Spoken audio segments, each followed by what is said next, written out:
ಗುರು YouTube star ಏನು ಗೊತ್ತಾ, ಇವ್ರು ಬಂದು ಮನೆ ಟ್ರಕ್ ಬ್ಲಾಗರು. ಎಷ್ಟು ಹೈಲೈಟ್ ಅಂದರೆ ಎಲ್ಲ ವೀಡಿಯೋದಲ್ಲೂ ಎಲ್ಲರೂ ನೋಡಿರ್ತೀರ ಅಂಥವ್ರು ನನ್ನ ಕ್ಲೋಸ್ ಫ್ರೆಂಡ್ ಇವರು. ನನಗಂತೂ ಬರಬೇಕಾದ್ರೇ ಫೋನ್ ಮಾಡಿದರು, ಫುಲ್ ಖುಷಿ ಆಯಿತು.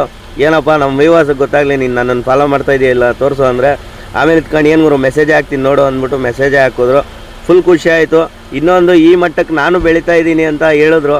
ಒಟ್ಟಿನಲ್ಲಿ ನಿಮ್ಮೆಲ್ಲ ಸಹಕಾರ ನನಗೆ ಹಿಂಗೆ ಇದ್ದರೆ ಒಳ್ಳೊಳ್ಳೆ ವಿಡಿಯೋ ಇವ್ರು ಮಾಡೋದಕ್ಕಿಂತ ಇನ್ನೂ ಒಂದು ಪಟ್ಟು ಜಾಸ್ತಿನೇ ನಿಮ್ಗೆ ಎಂಟರ್ಟೈನ್ ಕೊಡ್ತೀನಿ. ಯೂಟ್ಯೂಬ್ ಚಾನಲ್ ಓಪನ್ ಮಾಡಿರಿ, ನಮ್ಮ ಸಪೋರ್ಟ್ ನಿಮ್ಗೆ ಇರುತ್ತೆ ಅಂದರು. ನಮ್ಮ ಕನ್ನಡ ಜನತೆ ನನಗೆ ಸಪೋರ್ಟ್ ಕೊಡ್ತಾರಪ್ಪ, ಅದೇ ಸಾಕು. ನೋಡೋಣ ಯೂಟ್ಯೂಬ್ ಚಾನಲ್ ಆಲ್ಮೋಸ್ಟ್ ಹತ್ರದಲ್ಲೇ ಓಪನ್ ಮಾಡ್ತೀನಿ ಸ್ನೇಹಿತರೆ. ಮತ್ತೆ ಇಟ್ಕೊಂಡು ಅವ್ರನ್ನೆಲ್ಲ ಮಾತಾಡ್ಸ್ಕೊಂಡು ಅಲ್ಲಿ ಹೋಗಿ ಊಟ ಗೀಟ ಎಲ್ಲ ತಿನ್ಕೊಂಡು ಮುಂದೆ ಹೋದರೆ ಫುಲ್ಲು ಮಳೆ, ಅಂದರೆ ಸಿಕ್ಕಾಬಟ್ಟೆ ಮಳೆ ಇತ್ತು.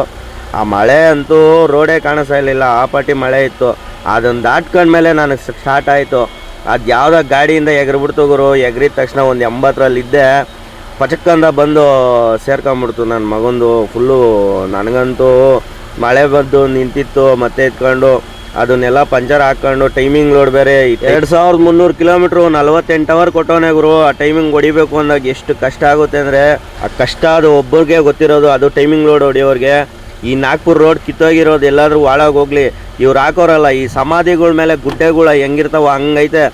ಒಂದೊಂದು ಗುಡ್ಡೆ ಹತ್ಸಿ ಬೇಜಾರಾಗೋಗಿ ಮಳೆಗಳು ಬಂದಿರೋ ಕಾರಣದಿಂದ ಯಾವ ರೋಡು ಚೆನ್ನಾಗಿಲ್ಲ ಗುರು. ತಲೆನೋವು ಬಂದ್ಬಿಡುತ್ತೆ ಈ ಟೈಮಿಂಗ್ ಲೋಡ್ ಎತ್ತಿದವ್ರಿಗೆ. ತಿನ್ನಕ್ಕಲ್ಲ ಗುರು, ಟೀ ಕುಡಿಯೋಕ್ಕೂ ಟೈಮ್ ಸಿಗಲ್ಲ ಅಂಥ ಲೋಡ್ಗಳು. ಮತ್ತೆ ಎತ್ಕೊಂಡು ಪ್ರತಿಯೊಂದು ಮಾಹಿತಿ ನಾವು ಹೋಗಿ ಟೈಮಿಗೆ ಸೇರಿದ್ವಾ ಇಲ್ವಾ ಅಂದ್ಬಿಟ್ಟು ನಿಮ್ಮ ವೀಡಿಯೋ ಹಾಕ್ತಾನೆ ಇರ್ತೀನಿ. ಕಂಟಿನ್ಯೂ ಆಗಿ ನೋಡ್ತಾ ಇರಿ. ಬಾಯ್.